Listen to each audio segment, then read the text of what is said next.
Il a survécu à la Gestapo, échappé à la justice et marqué l'histoire du crime français.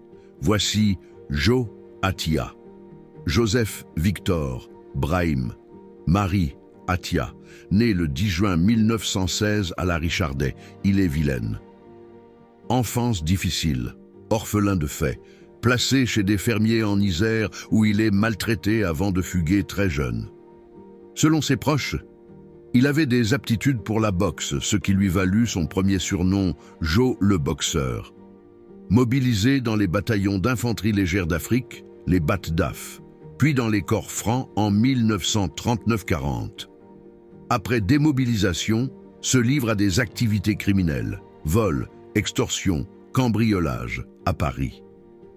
Arrêté en 1943, torturé par la Gestapo française, puis déporté à Mauthausen.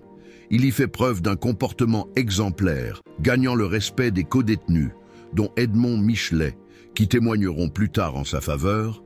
Il reçoit la Croix de guerre 1939-1945 après la guerre. En 1946, devient membre influent du gang des tractions avant, aux côtés de Pierre Loutrel, dit Pierrot le Fou, et autres figures du milieu. Participe notamment à l'exfiltration de Loutrel d'un hôpital qui succombera peu après. Seul le chef d'enterrement clandestin sera retenu contre lui, le reste des accusations étant couvertes par des non-lieux. Il acquiert le surnom de roi du non-lieu, souvent acquitté ou avec des condamnations légères malgré ses nombreuses affaires judiciaires.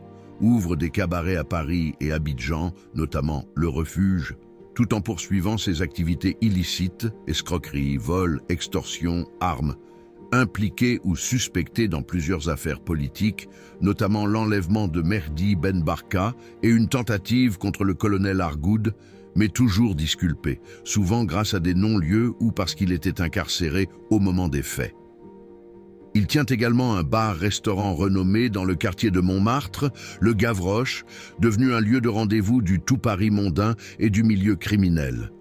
Père d'une fille, Nicole Attia, qui écrivit un livre sur lui, Joe Attia, Mon père, Gallimard, 1974. Meurt le 22 juillet 1972 à Paris, des suites d'un cancer de la gorge diagnostiqué plusieurs années auparavant. Inhumé au cimetière d'Orsay, où une couronne a notamment été déposée par des anciens déportés de Mauthausen-Attia, incarne un paradoxe fascinant. Figure violente du crime organisé, mais aussi résistant héros de Mauthausen,